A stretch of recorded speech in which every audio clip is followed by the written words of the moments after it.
तो नमस्कार दोस्तों, आप सभी का देव क्लासेज बूंदी ऑनलाइन प्लेटफॉर्म में आपका स्वागत है। आपका हार्दिक अभिनंदन है, आपका बहुत बहुत स्वागत है इस ऑनलाइन पाठशाला में दोस्तों।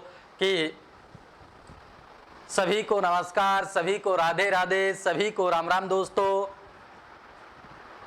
एक बार मैं आप सभी से यही कहना चाहूँगा कि दोस्तों आप सभी दोस्तों को इस बारे में बता दीजिए कि हमारे जो YouTube चैनल है देव क्लासेज बूंदी के नाम से, उस पर हमारे इतिहास की क्लास प्रारंभ हो चुकी है। इसलिए दोस्तों आप इसको एक बार जरूर शेयर इसको कर दीजिए, जिससे अपने साथियों को इसको पता लग जाएगा। तो दोस्तों एक बार शेयर और इसको लाइक जरूर कर दीजिएगा, तभी देखिए अपन आगे चलते हैं।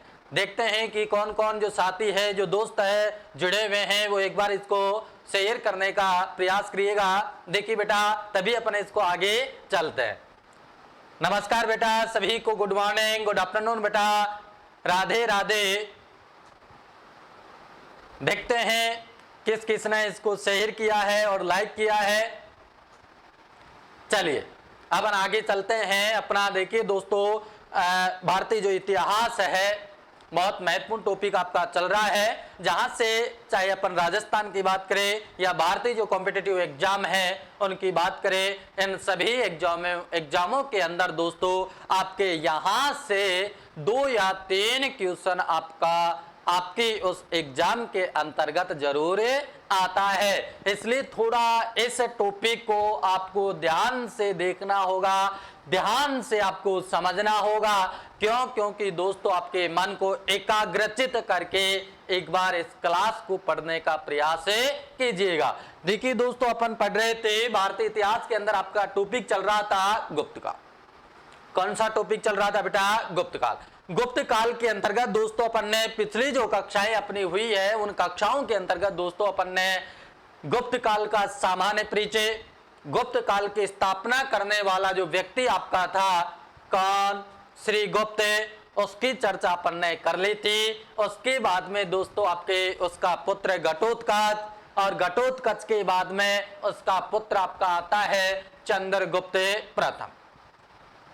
यहां तक जो आपके गुप्त काल के बारे में अपन ने पिछली कक्षाओं में दोस्तों अध्ययन कर लिया था।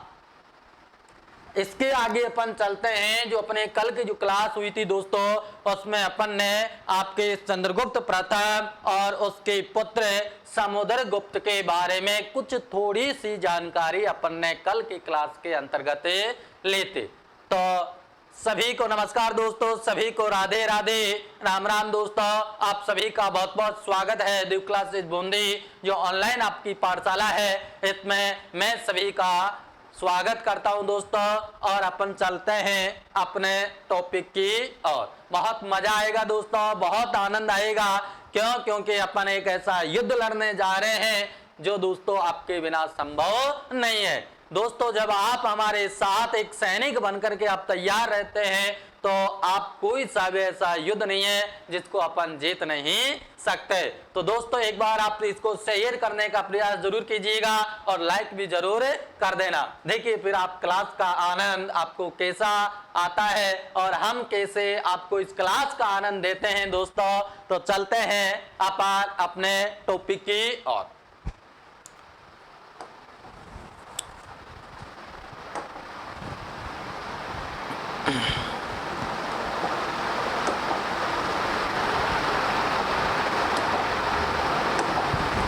देखिए बेटा, अपन पढ़ रहे थे भारतीय इतिहास के अंदर आपका गुप्त काल, और गुप्त काल में अपन देख रहे थे बेटा समुद्रगुप्त। समुद्रगुप्त के बारे में अपन ने कुछ जानकारी पिछली कक्षा के अंतर्गत ले ली थी, लेकिन एक बार मैं आपको फिर से बता देता हूं। देखिए बेटा, इस राजा का जो समय है आपका 335 ईस्वी से लेकर के 375 ईस्वी तक, ये जो समय काल है, इस समय काल के अंतर्गत समुद्रगुप्त ने मगध साम्राज्य के ऊपर अपना शासन स्थापित किया। या अपन कह सकते हैं कि इस समय के दौरान समुद्रगुप्त ने मगध राज्य के या साम्राज्य के ऊपर शासन किया। तो उसके बाद में चलते हैं। देखिए बेटे, आपकी जो समुद्रगुप्त है, इसके पिता का नाम है क्या? चंद्रगुप्त प्रथम।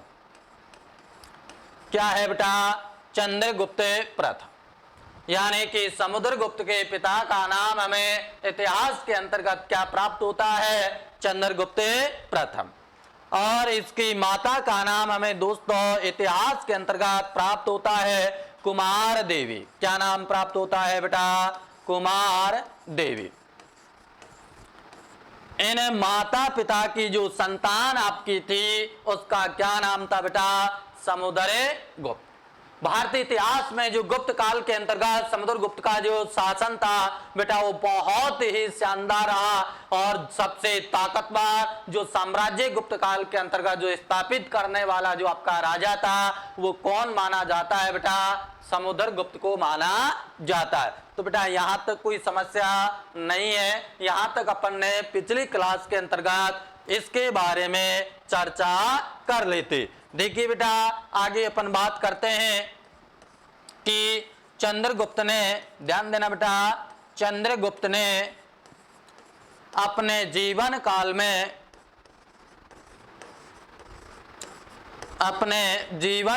में अपने पुत्र समुद्रगुप्त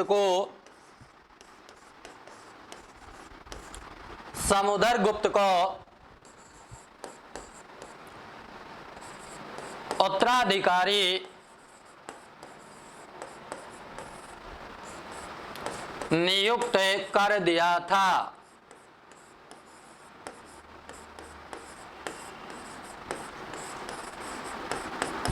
ध्यान देना बेटा, एक बार यहां पर समुद्रगुप्त के बारे में अपन चर्चा कर रहे हैं, इस क्लास के बारे में अपन देख रहे हैं। देखिए बेटा कि समुद्रगुप्त का जो समय है भारतीय इतिहास में वो ये समय आपका है, इस व्यक्ति ने आपके मगध साम्राज्य के ऊपर इस समय के दौरान अपना शासन किया। इस समुद्रगुप्त के पिता का नाम चंद्रगुप्त प्रथम था और इसकी माता का नाम लिच्छवी जो राजकुमारी आपकी थी कुमार देवी, इसकी माता का नाम हमें प्राप्त होता है। इसी कारण दोस्तों आपके समुद्रगुप्त को लिच्छवी दोहित्र भी कहा जाता है। हमें लेखों के अंतर्गत और ग्रंथों के अंतर्गत लिच्छवी या लिच्छवाय दोहित्र के नाम से हमें इसका नाम प्राप्त होता है। तो यहाँ तक कोई समस्या नहीं है। देखिए बेटा आगे चलते हैं कि जो आपके मगध साम्राज्य का राजा था चंद्रगुप्त, कौन था, चंद्रगुप्त। चंद्रगुप्त ने अपने जीवन काल में दोस्तों अपने राज्यसभा के अंदर अपने मंत्रियों की एक सभा बुलाए। ध्यान देना बेटा कि अपने साम्राज्य के अंतर्गत अपने शासन काल में आपके चंद्रगुप्त प्रथम ने अपने राज्य के सभी मंत्रियों की एक सभा बुलाए और उस सभा के अंतर्गत चंद्रगुप्त प्रथम ने अपने पुत्र समुद्रगुप्त को दोस्तों मगध साम्राज्य का राजा घोषित कर देता है। ध्यान देना कि चंद्रगुप्त प्रथम ने अपने जीवन काल में समुद्रगुप्त को राजा बना देता है। तो यहां तक कोई समस्या नहीं है। आगे चले बेटा, देखिए आगे चलते हैं बेटा अपन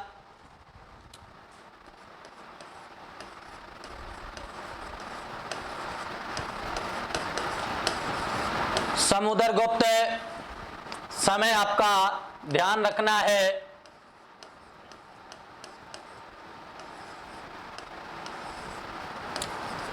देखते हैं आगे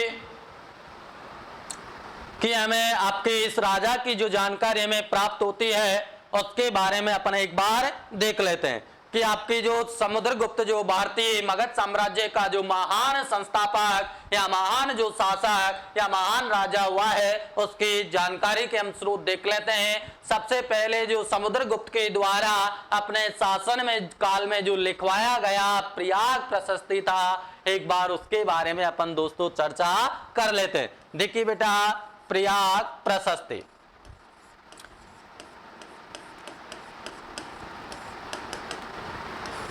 नमस्कार बेटा सभी को, गुड आफ्टरनून। बहुत अच्छा लग रहा है कि जो आप हमारे साथ में इस क्लास के अंतर्गत जुड़े हुए हैं, एक बार आप अपने साथियों को भी दोस्तों इस क्लास के बारे में बताने का प्रयास कीजिए और इसको शेयर करने का भी प्रयास कीजिए, जिससे देव क्लासेस बूंदी के जो छात्र और छात्राएं हैं वो दोस्तों हमारे इस क्लास से वंचित न हो। तो एक बार आप इसको शेयर और लाइक जरूर कीजिए, दबा के कीजिए दोस्तों। क्यों? क्योंकि ये आपका संस्थान है, ये आपका इंस्टीट्यूट है। तो दोस्तों आप अपने संस्थान और अपने इंस्टीट्यूट के लिए आप क्या कर सकते हैं वो हम आपके बारे में अच्छी तरह जानते हैं। देखिए अपन चलते हैं समुद्रगुप्त के प्रयाग प्रशस्ति के बारे में अपन चर्चा करते हैं। देखिए दोस्तों समुद्रगुप्त ने अपने जीवन यानी कि शासन काल के अंतर्गत एक प्रशस्ति लिखवाई थी, जिसको हम इतिहास में प्रयाग प्रशस्ति के नाम से जानते हैं। देखिए दोस्तों प्रशस्ति का मतलब होता है कि राजा की प्रशंसा में, ध्यान देना बेटा, प्रशस्ति का मतलब होता है कि राजा की प्रशंसा में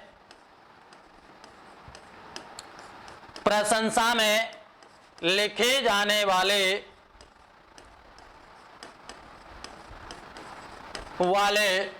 लेख। प्रशस्ति किसे कहते हैं बेटा? कि जब एक जो राजा होता है और उस राजा के प्रशंसा के लिए जो लेख लिखे जाते हैं उसको इतिहास में क्या कहा गया है? प्रशस्ति के नाम से जाना जाता है। तो समुद्रगुप्त ने भी अपने शासन काल के अंतर्गत एक प्रशस्ति की रचना की, जिसका नाम हमें क्या प्राप्त होता है? प्रयाग प्रशस्ति हमें प्राप्त होता है। देखिए बेटा एक बार जो आपकी प्रयाग प्रशस्ति है उसके बारे में अपन देख लेते हैं। इस प्रयाग प्रशस्ति को दोस्तों इतिहास के अंतर्गत इलाहाबाद प्रशस्ति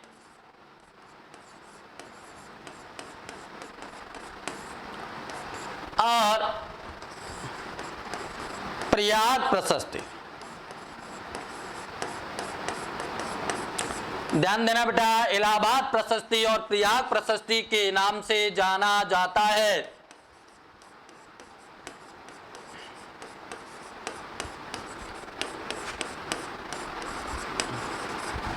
ध्यान देना, इस प्रयाग प्रशस्ति को दोस्तों इतिहास के अंतर्गत इलाहाबाद प्रशस्ति और प्रयाग प्रशस्ति के नाम से इतिहास के अंतर्गत जाना जाता है। देखिए बेटा इसकी जो रचना करने वाला व्यक्ति था वो दोस्तों आपका समुद्रगुप्त का एक संधि विग्रहिक था। समुद्रगुप्त का संधि, जो राजा था आपका समुद्रगुप्त का संधि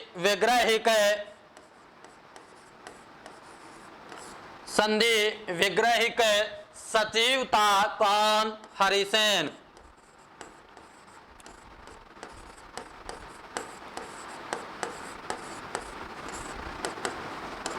हरिसेन ने इसकी रचना की थी। किसकी रचना बेटा? आपके इस प्रयाग प्रशस्ति।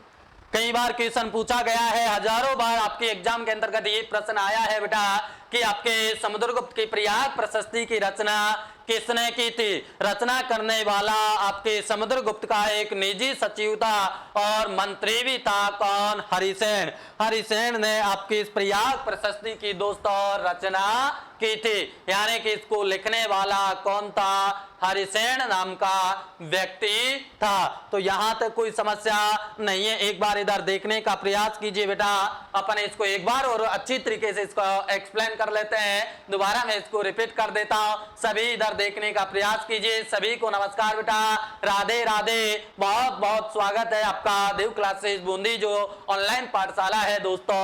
आपका इसमें मैं आपका हार्दिक अभिनंदन और स्वागत करता हूं दोस्तों। देखिए अपन चलते हैं, समुद्रगुप्त के बारे में अपन चर्चा कर रहे हैं। ये आपके मगध साम्राज्य का राजा है और गुप्त काल का बहुत बड़ा शासक माना जाता है। देखिए दोस्तों हमें इसकी जो जानकारी प्राप्त होती है समुद्रगुप्त के बारे में, जहां से जिस चीज से हमें इसके बारे में जानकारी प्राप्त होती है, सबसे पहला हमें प्रमाण प्राप्त होता है आपके इस प्रयाग प्रशस्ति। कहां से बेटा? प्रयाग प्रशस्ति।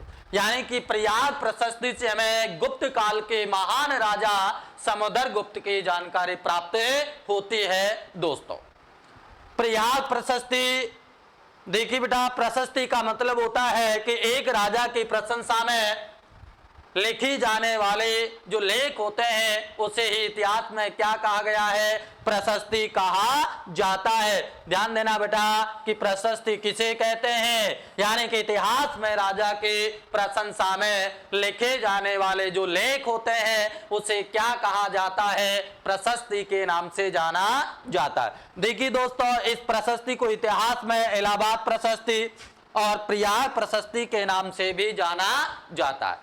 किन किन नामों से जाना जाता है बेटा, कि इतिहास में आपकी इस प्रशस्ति को बेटा इलाहाबाद प्रशस्ति और प्रयाग प्रशस्ति के नाम से भी जाना जाता है। तो यहां तक कोई समस्या नहीं होगी। देखिए बेटा, यहां तक मामला क्लियर है। आगे चले। समुद्रगुप्त ने इस प्रशस्ति की जो रचना करवाई वो अपने एक मंत्री था हरिसेन, वो सचिव भी था, और इस हरिसेन के द्वारा दोस्तों आपके इस प्रयाग प्रशस्ति की रचना की थी। यानी कि हरिसेन के द्वारा प्रयाग प्रशस्ति की रचना की गई थी। या प्रयाग प्रशस्ति को लिखने वाला व्यक्ति कौन था, हरिसेन नामक व्यक्ति था। कई बार क्वेश्चन पूछा है, हजारों बार आपके एग्जाम में यहां से ये लाइन आपकी पूछी गई है डायरेक्ट कि प्रयाग प्रशस्ति की रचना करने वाला व्यक्ति कौन है, तो समुद्रगुप्त का अमात्य या मंत्री हरिसेन ने इसकी रचना की। यहां तक क्लियर है बेटा। आगे चले। देखिए, आगे अपन चलते हैं बेटा।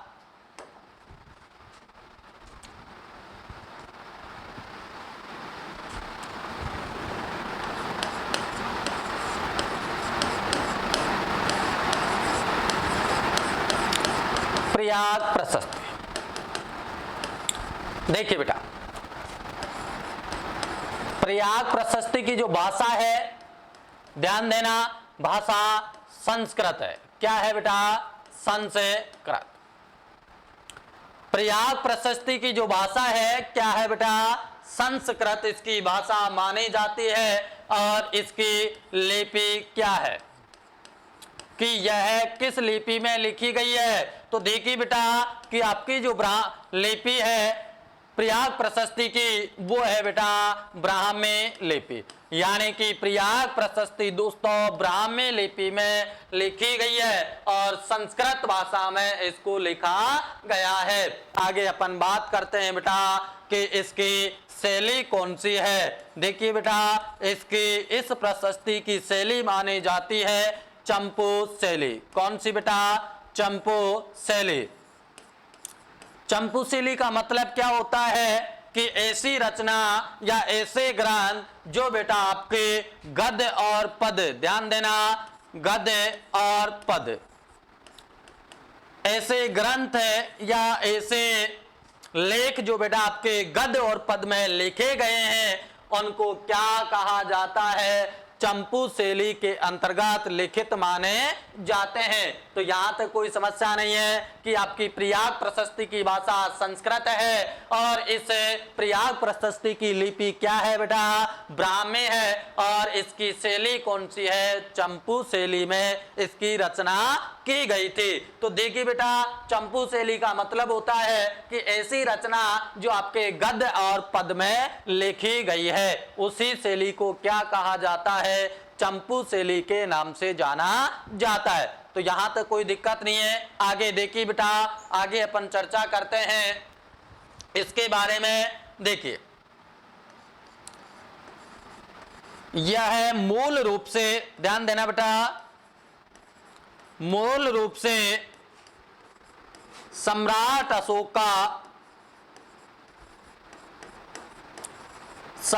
अशोक का कौशांबी अभिलेख था।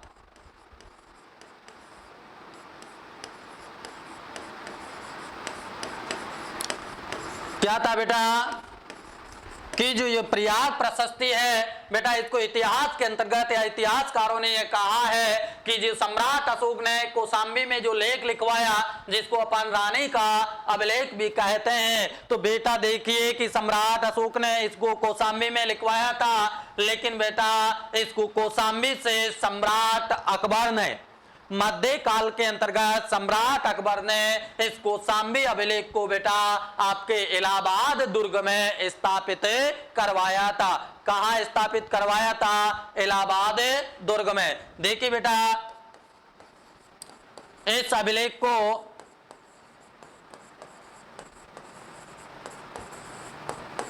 को सम्राट अकबर ने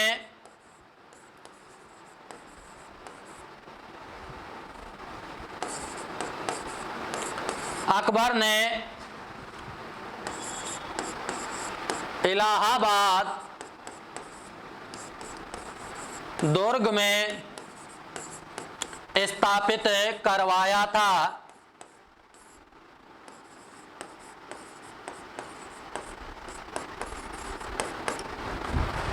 मध्यकाल के जो महान मुगल वंश के शासक हुए हैं सम्राट अकबर ने दोस्तों इसको कौशाम्बी से मंगवा करके इलाहाबाद के किले में इस लेख को स्थापित करवाया था। तो देखिए दोस्तों यह वही है जो सम्राट अशोक का कौशाम्बी अभिलेख था। इसको दोस्तों अकबर ने इलाहाबाद के अंदर मंगवा लिया था और इलाहाबाद दुर्ग में इसको स्थापित करवा दिया।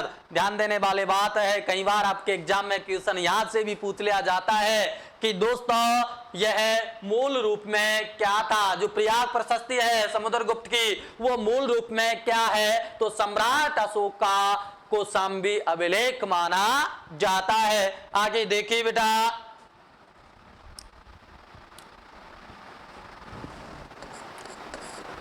इसमें बेटा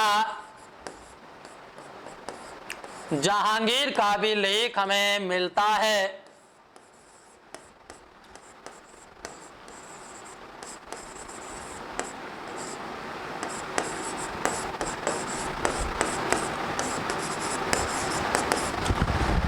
जो आपकी प्रयाग प्रशस्ति है वो बेटा मूल रूप से सम्राट अशोक का कौशाम्बी अभिलेख है।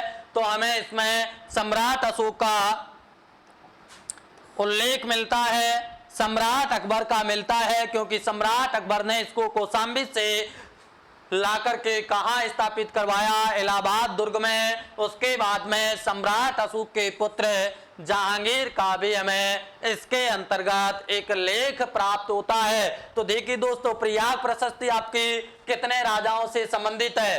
देखिए कई बार क्वेश्चन आपसे ऐसे पूछ लेते हैं कि प्रयाग प्रशस्ति में कौन सा राजा संबंधित है या संबंधित नहीं है। देखिए बेटा समुद्रगुप्त इससे संबंधित है, सम्राट अशोक भी आपके इस प्रयाग लेख से संबंधित है, अकबर भी इससे संबंधित है और जहांगीर भी आपके इस प्रयाग स्तंभ लेख से संबंधित है। तो ध्यान देना बेटा यहाँ 4 शासकों का हमें इस प्रयाग प्रशस्ति से संबंधित होने का उल्लेख इतिहास में प्राप्त होता है। तो एक बार इधर देखने का प्रयास कीजिए। प्रयाग प्रशस्ति अपन पढ़ रहे हैं, इसकी जो भाषा है आपकी क्या है बेटा? संस्कृत। हरिसेन ने जब इसकी रचना की तो रचना की तो कौन सी भाषा में की? संस्कृत भाषा में। हरिसेन ने इसमें कौन सी लिपि का प्रयोग किया बेटा? तो इस प्रशस्ति में ब्राह्मी लिपि का हरिसेन ने इसमें प्रयोग किया। यहां तक कोई समस्या नहीं है, मामला क्लियर है। आगे देखिए कि हरिसेन ने जब इसकी रचना की तो दोस्तों इसको चंपू शैली में इसकी रचना की थी, यानी कि हरिसेन ने गद्य और पद दोनों भागों में इस प्रशस्ति की रचना की थी। ध्यान देना चंपू शैली का अर्थ होता है कि ऐसी रचना या ऐसे लेख जो बेटा आपके गद्य और पद दोनों में लिखे हुए होते हैं उनको क्या कहा जाता है? चंपू शैली की रचनाएं माने जाती है। यहां तक कोई समस्या नहीं है। आगे देख प्रयाग प्रशस्ति का थोड़ा पीछे का इतिहास अपन देखते हैं। पीछे का थोड़ा समझने का प्रयास कीजिए। मौर्य काल के अंतर्गत अपन ने भी इस चीज को पढ़ा था, तो अपन पीछे चलते हैं। देखिए आपकी जो प्रयाग प्रशस्ति है वो बेटा सम्राट अशोक का क्या माना जाता है? कौशाम्बी अभिलेख माना जाता है। कौन सा बेटा? कौशाम्बी अभिलेख। कि मूल रूप में ये प्रयाग प्रशस्ति आपके सम्राट अशोक की कौशाम्बी अभिलेख था, जिस इस अभिलेख को दोस्तों मध्य काल में मुगल वंश के महान सम्राट अकबर ने इसको कौशाम्बी से उठा करके आपके इलाहाबाद दुर्ग में इसको स्थापित कर दिया था। किसने बेटा? अकबर ने। कहां स्थापित किया? इलाहाबाद के दुर्ग में इस अभिलेख को स्थापित करवाया। उसके बाद में इस अभिलेख में या प्रशस्ति के अंतर्गत दोस्तों हमें आपके मध्य काल के ही शासक जहांगीर का भी हमें एक लेख प्राप्त होता है, एक रचना प्राप्त होती है। किसकी? जहांगीर की। तो यहां तक मामला सही है, कोई समस्या नहीं है बेटा। अरे सभी को नमस्कार, सभी को राधे राधे। दोस्तों एक बार आप इसको शेयर और लाइक जरूर कर दीजिएगा। बहुत आनंद आ रहा है बेटा, बहुत मजा आ रहा है कि अपन जो इतिहास की क्लास पढ़ रहे हैं, हर चीज का बेटा मैं आपको एक अच्छी तरीके से उसको जो एक्सप्लेनेशन होता है वो करने का मैं प्रयास आपके यहाँ सामने कर रहा हूं। देखिए बेटा अपन आगे चले, यहां तक कोई समस्या नहीं है। देखिए आगे अपन बात करते हैं बेटा, इसमें यह आपकी प्रयाग प्रशस्ति थी। आगे अपन समुद्रगुप्त के अगले जानकारी के स्रोत के बारे में देखते हैं कि समुद्रगुप्त ने अपने शासन काल में एरन का लेख या एरन का अभिलेख लिखवाया था। इससे भी हमें समुद्रगुप्त की जानकारी प्राप्त होती है। तो देखिए बेटा ये जो आपका एरन अभिलेख है, ये बेटा आपका मध्य प्रदेश में स्थित है। कहाँ स्थित है बेटा? मध्य प्रदेश में स्थित है। और मध्य प्रदेश के बेटा सागर जिला है। कौन सा जिला? सागर जिला। सागर जिले में बेटा एक स्थान है एरन। एरन नामक स्थान पर आपका ये एरन का अभिलेख हमें प्राप्त होता है। ध्यान देना कि सम्राट जो समुद्रगुप्त था उसकी जानकारी बेटा हमें एक एरन के अभिलेख से प्राप्त होती है। और ये आपका एरन का अभिलेख दोस्तों मध्य प्रदेश में स्थित है। मध्य प्रदेश में भी सागर नाम के जिले में, और सागर नाम के जिले में भी बेटा एरन नामक स्थान पर आपका ये लेख हमें प्राप्त होता है। देखिए आगे अपन चलते हैं। इस अभिलेख में बेटा समुद्रगुप्त को कितना महान बताया है वो देख लीजिए एक बार आप, कि इस लेख में समुद्रगुप्त को दोस्तों प्राचीन काल के महान राजा पृथु व राघव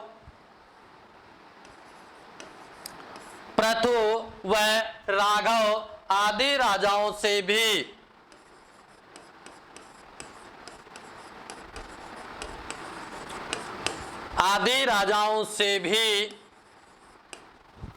दाने बताया गया है।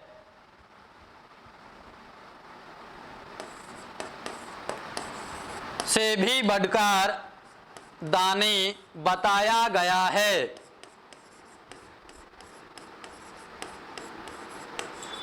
देखिए क्या जानकारी मिल रही है हमें इस अभिलेख से? जानकारी ये मिल रही है कि जो आपका सम्राट समुद्रगुप्त था, यानी कि मगध साम्राज्य का गुप्त वंश का महान शासक महान राजा समुद्रगुप्त के बारे में यह अभिलेख यह उल्लेख करता है कि समुद्रगुप्त को इस लेख के अंतर्गत प्राचीन काल के राजा पृथु और राघव नाम के राजा थे, इन राजाओं से भी बढ़कर के क्या बताया है? दाने बताया गया है। किसको बेटा? समुद्रगुप्त को। कौन से लेख में? एरन अभिलेख के अंतर्गत। और ये कहाँ स्थित है? मध्य प्रदेश के सागर जिले के अंतर्गत एरन नामक स्थान पर आपका यह अभिलेख स्थापित है। आगे देखिए बेटा, हमें इस अभिलेख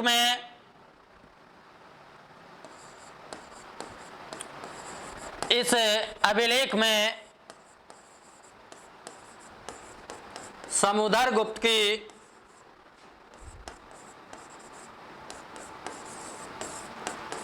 एक रानी का नाम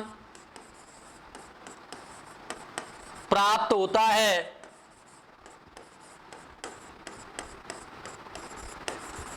क्या नाम है जो इस एरन अभिलेख में रानी का नाम प्राप्त होता है बेटा? उसका नाम है दत्त देवी। क्या नाम मिलता है? दत्त देवी। कि एरन अभिलेख में हमें समुद्रगुप्त की, सम्राट समुद्रगुप्त की एक रानी का नाम हमें प्राप्त होता है और उसका नाम है दत्त देवी। क्या नाम है बेटा? दत्त देवी। तो यहां तक कोई समस्या नहीं है। देखिए बेटा, एक बात और है, वो अपन यहां देख लेते हैं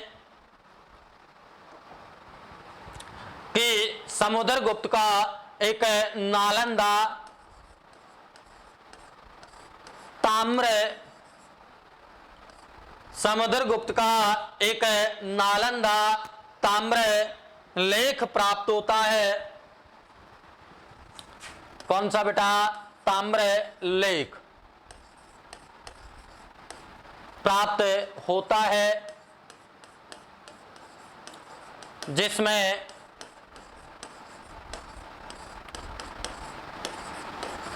पारा में, ध्यान देना बेटा, जिसमें हमें पारा में भागवत,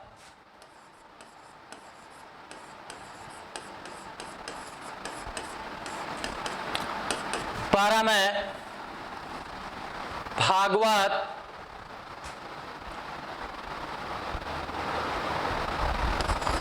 का उल्लेख मिलता है।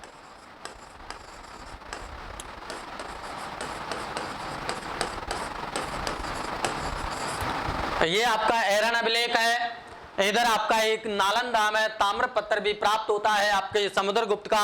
उसमें दोस्तों समुद्रगुप्त को क्या कहा गया है? परम भागवत के नाम से समुद्रगुप्त को जाना गया है। यानी कि समुद्रगुप्त को नालंदा ताम्र लेख में किस नाम से जाना गया है? परम भागवत के नाम से हमें जाना गया है। एक बार एरन अभिलेख में थोड़ी चर्चा और कर लेते हैं। देखिए बेटा, एरन जो अभिलेख आपका मध्य प्रदेश में स्थित है। मध्य प्रदेश में सागर नामक जिले में स्थित है। और दोस्तों यह सागर नामक जिले में एरन नामक स्थान पर स्थित है। इस अभिलेख में दोस्तों हमें समुद्रगुप्त को प्राचीन काल के महान राजा पृथु और राघव से भी बढ़कर के क्या बताया गया है? दानी बताया गया है। कौन से लेख में? एरन के लेख में या अभिलेख में। देखिए बेटा, इस अभिलेख में समुद्रगुप्त की एक रानी का उल्लेख मिलता है। क्या नाम है उसका? दत्त देवी। इस लेख में समुद्रगुप्त की कौन सी रानी का नाम हमें प्राप्त होता है? दत्त देवी नामक रानी का नाम हमें प्राप्त होता है। एक दोस्तों हमें समुद्रगुप्त का नालंदा ताम्र लेख प्राप्त होता है। क्या? नालंदा ताम्र लेख। और इस लेख में दोस्तों समुद्रगुप्त को परम भागवत के नाम से जाना गया है। तो ध्यान देना बेटा, यहां तक जो आपके समुद्रगुप्त की कुछ लेखों से जानकारियां प्राप्त हो रही थी, उनका अध्ययन हमने कर लिया। आगे चले बेटा, यहां तक कोई समस्या नहीं है। दोस्तों सभी को नमस्कार, सभी को राधे राधे, सभी को राम राम बेटा, सभी को नमस्कार। बहुत अच्छा लग रहा है कि आप हमारे दिव्य क्लासेस बूंदे ऑनलाइन पाठशाला में जुड़े हुए हैं। तो दोस्तों आपका स्वागत है, दिव्य क्लासेस बूंदे आपका स्वागत करती है। सभी को नमस्कार दोस्तों। और चलिए आगे अपन क्लास के अंदर चलते हैं, आगे क्या है और क्या नहीं। देखिए बेटा, आगे अपन चर्चा करते हैं इस क्लास के अंतर्गत। देखिए कि हमें समुद्रगुप्त की, ध्यान देना बेटा, समुद्रगुप्त की 6 प्रकार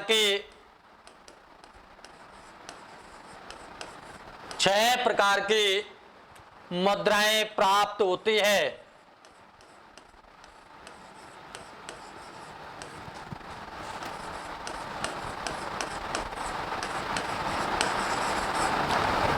ध्यान देना, सम्राट जो आपके समुद्रगुप्त है, इसकी दोस्तों हमें इतिहास के अंतर्गत कितने प्रकार की मुद्राएं प्राप्त हो रही है? 6 प्रकार की मुद्राएं हमें समुद्रगुप्त के इतिहास के अंतर्गत प्राप्त होती है। अब 6 मुद्राएं हैं, उनमें कौन कौन सी है, कौन कौन से प्रकार की मुद्राएं हमें प्राप्त होती है, एक बार देखने का प्रयास कीजिए बेटा। देखिए, सबसे पहले है गरुड़ प्रकार की मुद्राएं। यहां से भी आपके क्वेश्चन पूछे जाते हैं। गरुड़ प्रकार की मुद्राएं, इन मुद्राओं पर दोस्तों, इन जो मुद्राएं थी या सिक्के थे, इन सिक्कों पर दोस्तों मुख्य भाग पर गरुड़ का या गरुड़ ध्वज अंकित है। ध्यान देना बेटा, क्या अंकित है? गरुड़ ध्वज अंकित है। मुख्य भाग पर गरुड़ ध्वज अंकित है।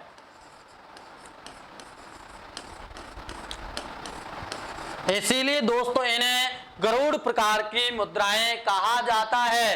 क्यों? क्योंकि इन मुद्राओं पर या सिक्कों पर दोस्तों मुख्य भाग पर क्या अंकित है? गरुड़ ध्वज।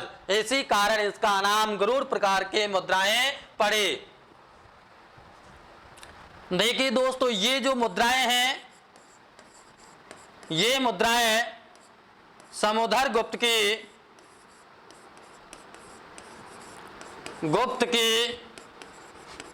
नागवंशीय या नागवंशी राजाओं के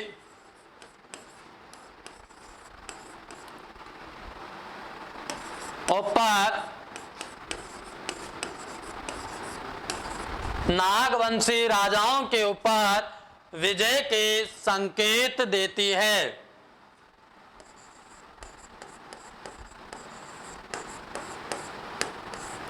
संकेत देती है। कौन सी मुद्राएं? गरुड़ प्रकार की जो मुद्राएं हैं बेटा, वो सम्राट समुद्रगुप्त के नागवंशी राजाओं के ऊपर विजय प्राप्त करने का संकेत कौन सी मुद्राओं से हमें प्राप्त होता है? गरुड़ प्रकार की मुद्राओं से हमें ये जानकारी प्राप्त होती है। तो यहां तक कोई नहीं है, आगे चलते हैं। अगले प्रकार की आती है बेटा 2 नंबर पर धनुर्धारी प्रकार।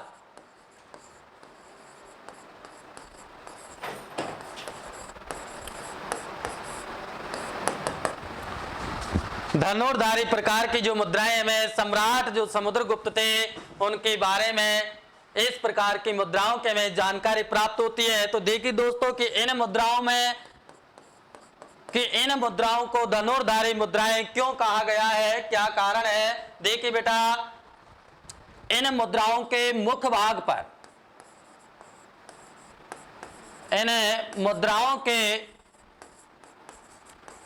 मुख्य भाग पर या मुख्य भाग पर सम्राट के द्वारा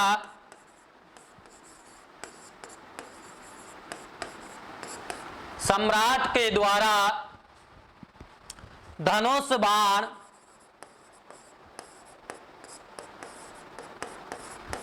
सम्राट के द्वारा धनुष बाण लिए वे आकृति हमें प्राप्त होती है। ध्यान देना बेटा, जो धनुर्धारी प्रकार की जो मुद्राएं हमें सम्राट समुद्रगुप्त की प्राप्त होती है, उन मुद्राओं में बेटा कि जो सम्राट है आपका समुद्रगुप्त, वो बेटा आपके एक मुद्राओं पर या सिक्कों के ऊपर जो मुख्य भाग है उस पर बेटा धनुष बाण की आकृति हमें प्राप्त होती है। इसी कारण दोस्तों इन मुद्राओं को धनुर्धारी प्रकार की मुद्राएं कहा जाता है। और ये मुद्राएं आपकी सम्राट जो गुप्त काल के महान शासक थे, कौन? सम्राट समुद्रगुप्त, उनकी मुद्राएं, ये आपकी धनुर्धारी प्रकार की मुद्राएं हमें प्राप्त होती है। एक बार इधर देख लीजिए, और भी देखेंगे इन मुद्राओं के बारे में। अभी 2 ही हुई है, 6 प्रकार की मुद्राएं हमें सम्राट समुद्रगुप्त की प्राप्त होती है, तो उनके बारे में अपन देखेंगे। देखिए, सबसे पहले जो सम्राट है समुद्रगुप्त की जो मुद्राएं हमें प्राप्त होती है, गरुड़ प्रकार की मुद्राएं हमें प्राप्त होती है। इन मुद्राओं के मुख्य भाग पर दोस्तों गरुड़ ध्वज अंकित है, इसी कारण इनका नाम क्या पड़ा? गरुड़ प्रकार की मुद्राएं इनका नाम पड़ा। दोस्तों इन मुद्राओं से हमें समुद्रगुप्त की नागवंशी राजाओं के ऊपर विजय प्राप्त करने की जानकारी कौन सी मुद्राओं से मिल रही है दोस्तों? गरुड़ प्रकार की जो मुद्राएं हैं, इन मुद्राओं से हमें सम्राट समुद्रगुप्त की नागवंशी राजाओं के ऊपर विजय प्राप्त होने की जानकारी हमें देती है। तो ध्यान देना, कई बार आपका क्वेश्चन भी आ जाता है कि हमें किन समुद्रगुप्त की किन मुद्राओं से दोस्तों नागवंशी राजाओं के ऊपर विजय प्राप्त होने का संकेत देती है, तो वो आपकी दोस्तों गरुड़ प्रकार की मुद्राएं है। अगली मुद्राओं के ऊपर चलते हैं अपन दोस्तों। अगली मुद्राएं आपकी आती है धनुर्धारी प्रकार। दोस्तों जो धनुर्धारी प्रकार की जो मुद्राएं हैं, इन मुद्राओं की दोस्तों मुख्य भाग पर सम्राट के द्वारा धनुष बाण लिए हुए उनकी आकृति हमें प्राप्त होती है। इसी कारण इन मुद्राओं को दोस्तों क्या कहा गया है? धनुर्धारी मुद्राएं या उस प्रकार की मुद्राएं। और दोस्तों इन मुद्राओं पर हमें सम्राट की उपाधि प्राप्त होती है, सम्राट की उपाधि। जो आपकी ये मुद्राएं हैं धनुर्धारी प्रकार की, उन मुद्राओं पर दोस्तों हमें एक उपाधि भी अंकित है और उसका नाम है अप्रतिरथ। कौन सी है बेटा? अप्रतिरथ। कई बार आपके क्वेश्चन भी आ जाता है कि कौन से प्रकार की मुद्राओं में सम्राट समुद्रगुप्त की अप्रतिरथ नाम की उपाधि की जानकारी प्राप्त होती है, तो वो मुद्राएं दोस्तों आपके धनुर्धारी प्रकार की मुद्राएं हैं। आगे अपन चलते हैं, अगली जो आपकी मुद्राएं हैं उनके बारे में अपन देखते हैं कि कौन से प्रकार के आपके मुद्राएं हैं। तो देखिए दोस्तों आगे अपन चलते हैं। दोस्तों आज की जो आपकी क्लास है उसमें अपन आज यहां तक ही जानकारी लेते हैं। आगे की जो जानकारी है अगली क्लास में अपन देखेंगे बेटा। क्यों? क्योंकि अब आगे की जो क्लास है उसका भी समय हो गया और भी जो आपके महान जो गुरुजन है वो भी आपका इंतजार कर रहे हैं बेटा। तो मैं सभी जो आपके देव क्लासेस बूंदी के जो छात्र छात्राएं जुड़े हुए हैं उन सभी का मैं बेटा बहुत बहुत धन्यवाद देता हूं और उन सभी को मैं नमस्कार करता हूं बेटा। तो मिलते हैं कल हम इसी समय और इसी जोश के साथ। हमारे भारतीय इतिहास के इस क्लास का आप आनंद लीजिएगा। तो नमस्कार साथियों, नमस्कार दोस्तों।